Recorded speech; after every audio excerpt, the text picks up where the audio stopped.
국민 라디오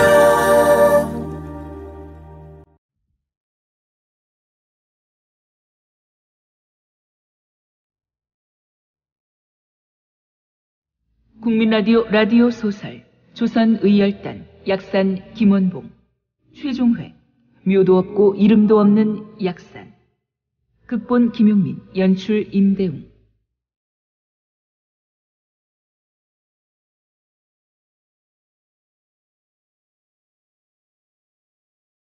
조합원 스토리텔링님 신청 광고입니다. 겨울철 벨미 과메기 맛있게 드셨어요? 포항 죽도시장 상인협동조합에서 이번에는 간장 게장을 내놓아요. 살아있는 암꽃게로 만들어 살이 탱탱한 명품 간장게장. 미디어 협동조합원께는 아주 저렴한 가격으로 모시고 배송비를 따로 받지 않습니다. 010-9896-8282 010-9896-8282 검색창에서 죽도락을 검색하세요. 맛도둑 망도둑 내 사랑 간장게장. 차 살 때 어디서 검색했어? 카넥트요. 차 살 때 어디서 견적냈어? 카넥트요. 차 살 때 어디서 할인받았어? 카넥트요. 카넥트 모르세요? 구글 플레이 스토어나 애플 앱스토어에서 다운받은 앱이요. 차량 재원, 이미지 검색부터 결제 조건에 따른 견적 비교를 한 방에 차 살 때 찾는 앱 카넥트를 지금 다운받으세요. 자동차의 모든 것 카넥트. 넥트 카넥트.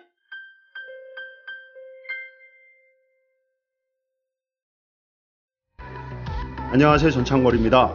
술 마신 다음날 새싹당 콩차 한 스푼을 뜨거운 물 1리터에 우려서 마셔보세요. 한 30분 지나면 내가 어제 과음한 사람이 맞나 의심이 들 정도로 숙취 해소에 도움이 됩니다. 첫 번째 제품 가격에 부담 느끼시는 분들 계셔서 이번에 포장 비용을 줄이고 부담도 줄인 새싹당 콩차를 새롭게 출시합니다. 인터넷 다음에서 새싹당 콩차를 검색하시고 전창걸닷컴으로 오세요. 전화문의는 070-8635-1288 070-8635-1288로 전화주시면 되고요. 인터넷 판매는 언제든지 전화문의는 업무시간에 해주시기 바랍니다. 왜 너만 멀쩡해? 다른 대로 돼? 똑같이 3차를 달렸어. 삼겹살에 소주로 시작하고 호프로 2차 가고 마지막 포장마차까지. 다들 정신을 못 차리는데 왜 너만 멀쩡한 거야? 바른 대로 돼! 끝이의 구도 새싹당 콩차. 아직도 인정 못하겠나? 뭘 인정하라는 건가? 대만 국민당 장제스의 사주를 받은 국제 간첩이라는 너의 명명백백한 혐의 말이야. 내가 조선민주주의 인민공화국이 생기기 수십 년 전에 잠깐 만난 장제스하고 그렇게 기억나? 자네 장제스한테 물어봤어? 비고 똑바로 들어. 당신은 적들과 직간접적으로 접촉하면서 제국주의 수정주의자들과 손잡았고 조선의 중립화를 받아들이려 계획했잖아. 한마디로 말해서 반혁명 종파분자 아니냐 이 말이야. 김일성이 1인 독재에 도움이 안 된다고 내가 눈에 가시라고 이렇게 알아듣기 쉽게 말하면 안 될까? 아니 뭐야?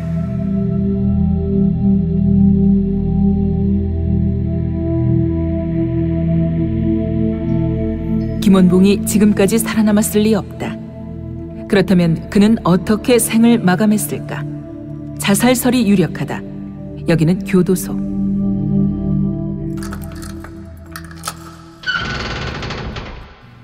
내가 태어나고 이렇게 자유롭고 행복한 순간이 있던가? 내 마음대로 내 운명을 결정할 수 있는 지금의 순간. 이 땅에서 내가 설 자리가 없다면, 그렇다면 떠나야지. 안 그런가? 조국 독립을 위해 싸운 동지들이여, 곧 저승에서 뵙시다.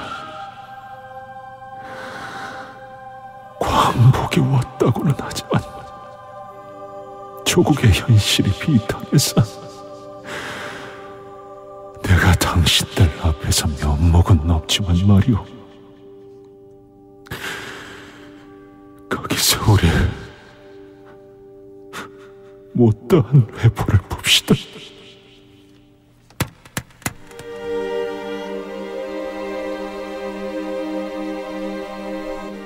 김원봉은 입에 무언가를 털었는데 청산가리라는 설이 유력하다. 약산 김원봉의 저자 이원규가 한 말이다. 이 지독한 공산주의자였으면서도 공산주의가 지배하는 땅에서 처형당한 박헌영, 중파 투쟁을 방관했다 하여 제거당한 김두봉과 나눴던 대화를 생각하던 약산 김원봉은 자신이 남과 북 어디에도 설 수 없는 중간자라는 생각에서 청산가리를 입에 털어넣고 자살했을 것으로 보입니다. 이렇게 숙청당한 김원봉은 평양 신밀히 애국열사능에 묻히지 못했을 뿐만 아니라 북한 민중들의 기억에서도 완전히 잊혀지게 됐다. 남한에서 그의 가족들이 겪은 고초도 상당했다. 왜 끌고 가십니까? 안 따라와 이 새끼다. 이 새끼들. 말을 고분고분 안 듣는 거 보니까 빨갱이 씹구라구만. 우병님은 빨갱이 아닙니다. 야, 이 새끼 이거. 네 형이 월북해서 북한에서 장관하고 있는데 이 새끼야. 빨갱이 아니면 뭐야? 누가 빨갱이야 그럼? 오라버니는 이북으로 쫓겨난 거 아닙니까? 고문의 테러에 이북으로 가고 싶어 갔습니까? 그 산골은 매우 깊었다. 김원봉의 형제 4명과 사촌 동생 5명이 월북한 김원봉처럼 북한에 동조할 우려가 크다는 이유로 밀양의 한 산골짜기에서 총살당했다. 원봉이 아버지, 여기 계세요. 내 며칠 있다 올게요. 내 걱정은 하지 말고 가. 오지 마. 괜찮아. 아이고, 노인네를 혼자 두면 굶어 죽지요.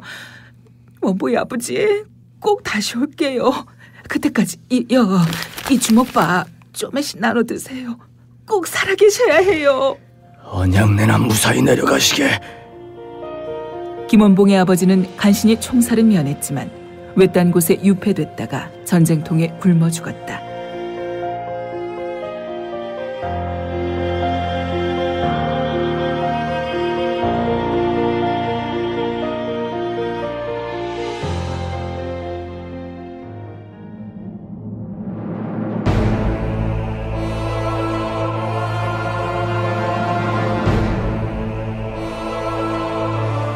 전쟁은 끝났다. 그러나 김원봉 가족들의 순환은 이후에도 계속 이어졌다. 때는 4.19 혁명으로 장면 정부가 들어선 시점.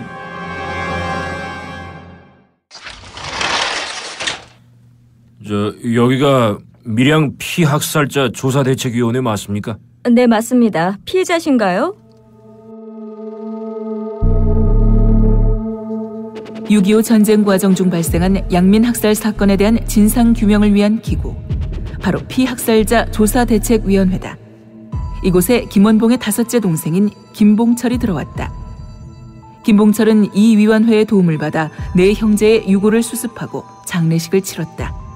그리고 유족들에게 피해를 보상해 줄 것을 정부에 요구했다. 그런데 1년 뒤, 야, 김봉철! 누구십니까? 이 빨갱이 새끼! 아니 이거 보세요. 빨갱이 새끼라니. 작년에 명예 회복이 됐는데 지금. 작년에 밀양 피학살자 조사대책위원회에서 북한을 찬양하고 이렇게 하는 활동을 했잖아! 아니 그게 무슨 소리입니까? 김원봉의 5번째 동생 김봉철은 북한을 찬양하고 이롭게 했다는 죄목으로 기소된다. 검찰 구형은 사형. 혁명재판소의 1심 심판부는 무기징역을 선고한 데 이어 1962년 2월 상소심판부는 그에게 징역 10년을 선고했다. 김봉철은 1965년 풀려난다. 그리고 부산에서 세탁소를 연다. 그러나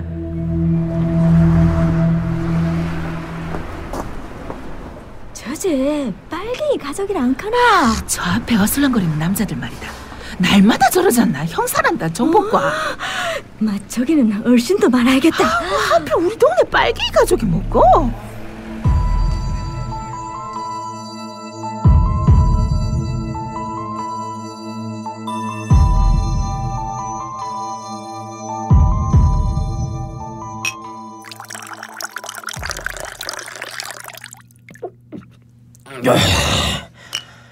얘야, 술 좀 더 가져와라.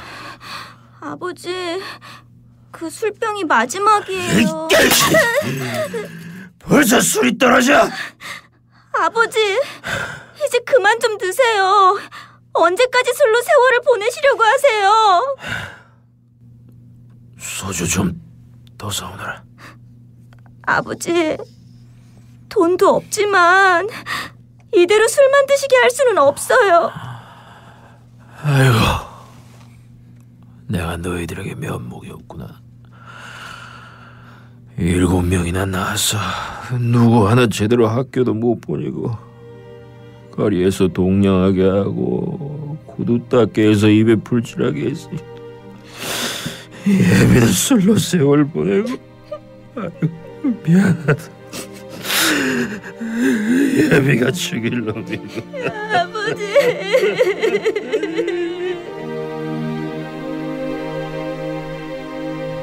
김봉철은 그렇게 술로 지새우다가 1986년 세상을 떠난다.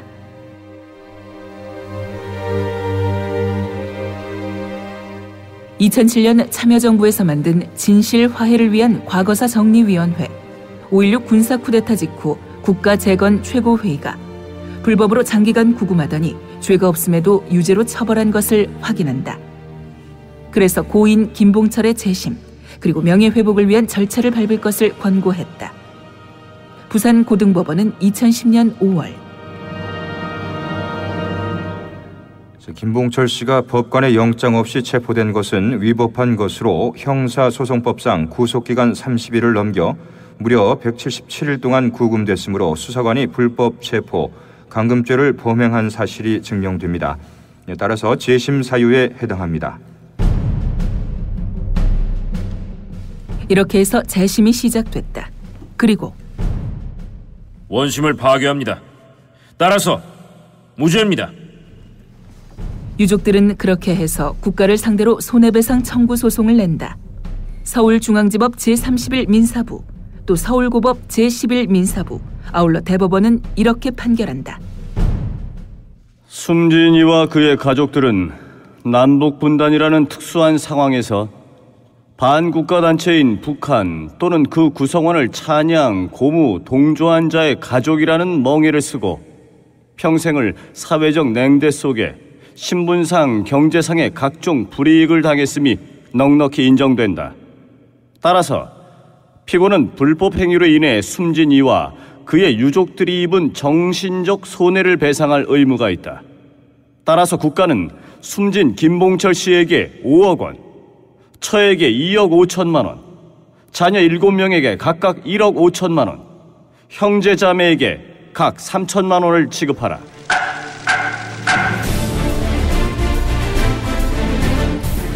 김원봉은 우리에게 무엇인가? 사실 1990년대 초반까지만 해도 김원봉은 월북한 북한 최고위층이었다는 이유로 그 이름을 언급하는 것조차 금기시됐다. 그러다가 사회주의 계열 독립운동가들에 대한 재평가가 이루어지던 지난 2005년에 이르러서야 김원봉에 대한 건국 훈장 추서 논의가 이루어지기 시작했다.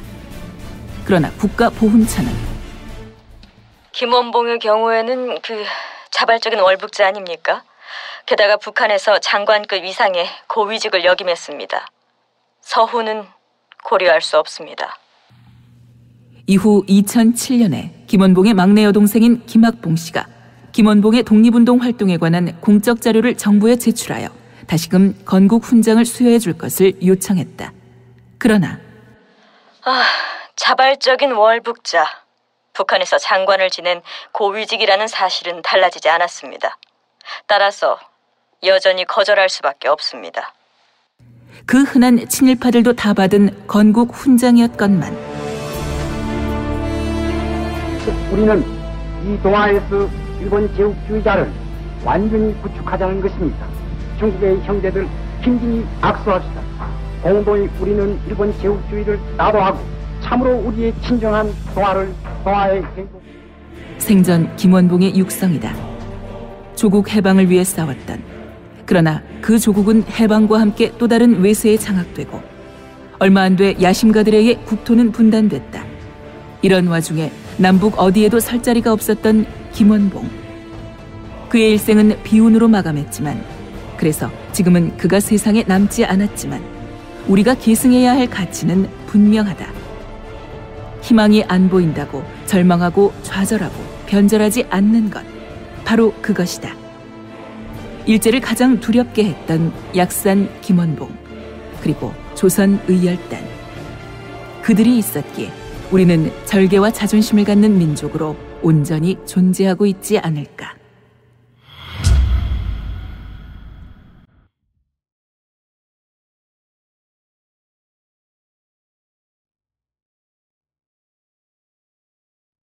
국민라디오 라디오 소설 조선 의혈단 약산 김원봉. 지금까지 극본 김용민, 연출 임대웅, 해설과 출연의 보이스피 그네셔스, 제작의 미디어 협동조합 국민라디오였습니다. 이 방송은 팟캐스트 포털 팟빵에서 다시 들으실 수 있으며 월요일부터 금요일까지 매일 오전 11시 40분 국민라디오를 통해 가장 먼저 들으실 수 있습니다. 지금까지 조선 의혈단을 애청해 주신 여러분 감사합니다.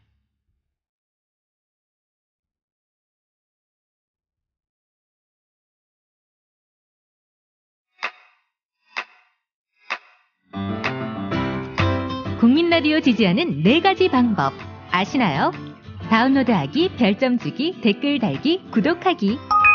국민라디오를 보다 많은 이들에게 전할 수 있는 가장 손쉬운 방법. 다운로드하기, 별점 주기, 댓글 달기, 구독하기. 잊지 마세요. 다운로드하기, 별점 주기, 댓글 달기, 구독하기.